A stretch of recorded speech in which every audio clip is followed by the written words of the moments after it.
Bíblia é um texto formidável, composta de 66 livros diferentes, escritos por mais de 40 autores em um período de 1000 anos. Não é apenas uma compilação de um grupo de histórias diferentes, ou um manual de autoajuda ou até mesmo um livro devocional. É uma história coesa de Gênesis ao Apocalipse, a história da glória de Deus. Vamos ver essa história. No princípio, Deus criou todas as coisas para a sua glória.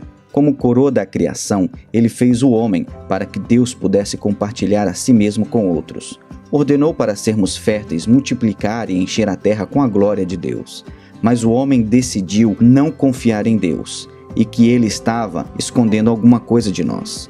Nós decidimos viver para nós mesmos ao invés de viver para Deus, e isso encheu a terra com o pecado e egoísmo. O homem errou o caminho de tal maneira que Deus inundou toda a terra e começou tudo de novo com um homem chamado Noé. Quando Noé saiu da arca, Deus lhe disse as mesmas palavras que disse a Adão: "Sede férteis e multiplicai e enchei a terra." Mais uma vez, porém, a humanidade procurou honrar o homem ao invés de Deus. Porque todos eles compartilhavam a mesma língua, era fácil de comunicar e cooperar. Então eles fizeram um plano. Em um lugar chamado Babel, eles iriam construir uma torre até os céus para estabelecerem um nome para si. Eles trabalharam para construir o seu próprio reino, ao invés de obedecer à ordem de Deus. Eles cometeram o mesmo erro que cada uma das gerações anteriores havia cometido. A humanidade ignorou a Deus e sua ordem de espalhar o seu nome e sua glória por toda a terra. Então Deus tomou a seguinte decisão.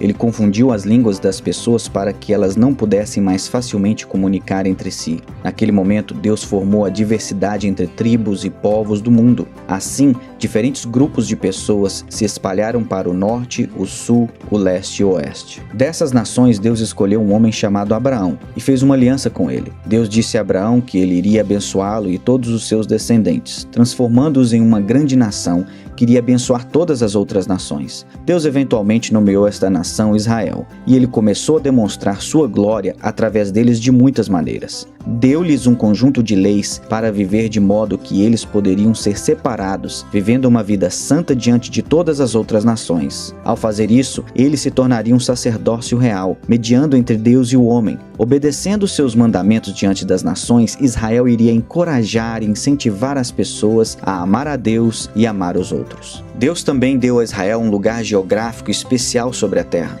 estrategicamente localizado no meio de todas as outras nações. Nessa terra prometida, Israel seria uma luz para todas as nações, mostrando-lhes o caminho para Deus, mesmo na escuridão do mundo. Às vezes Israel vivia este chamado e compreendia bem o desejo de Deus para abençoar todos os povos da terra através deles. Porém, de novo, Israel caía na mesma armadilha que a humanidade, glorificando a si mesmo ao invés de glorificar a Deus. Quando Israel se desviava do caminho, Deus intervinha. Às vezes ele levantou profetas para lembrá-los do seu mandamento de abençoar as nações com as bênçãos que lhes dera. Outras vezes ele disciplinaria seu povo, permitindo-lhes ser levado cativo por outras nações. Independentemente disso, Deus usou Israel mesmo em sua desobediência para engrandecer seu nome entre as nações. Mas tudo isso foi apenas o começo daquilo que Deus tinha planejado. Em todos os seus altos e baixos, Israel cresceu com fome de um Messias prometido, um rei que iria estabelecer um reino eterno que nunca teria fim. Isso, é claro, nos leva a Jesus. Deus enviou seu Filho para a terra por 33 anos para demonstrar dramaticamente o amor do Pai, tanto para judeus como gentios. Ele era da linhagem do rei Davi, mas sua genealogia tinha judeus e gentios. Seus primeiros adoradores foram os sábios, gentios do leste. Anjos proclamaram que sua salvação seria para todos os povos. Até mesmo no dia de sua apresentação como bebê, foi identificado como luz para iluminar as nações. E outra vez Cristo lembrou os seus discípulos que o plano de Deus, desde o início, é abençoar todos os povos.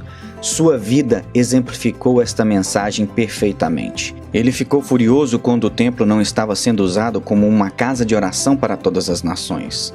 Ele contou parábolas sobre o reino de Deus, dizendo que este reino é para todos os grupos étnicos, e pregava a boa nova para os judeus, gentios, ricos, pobres, educados e iletrados iguais. Jesus serviu cananeus, samaritanos, romanos e gregos. Ele era e é um verdadeiro Messias para todas as nações. Ele viveu uma vida perfeita, morreu uma morte perfeita e levantou-se novamente com uma ressurreição perfeita.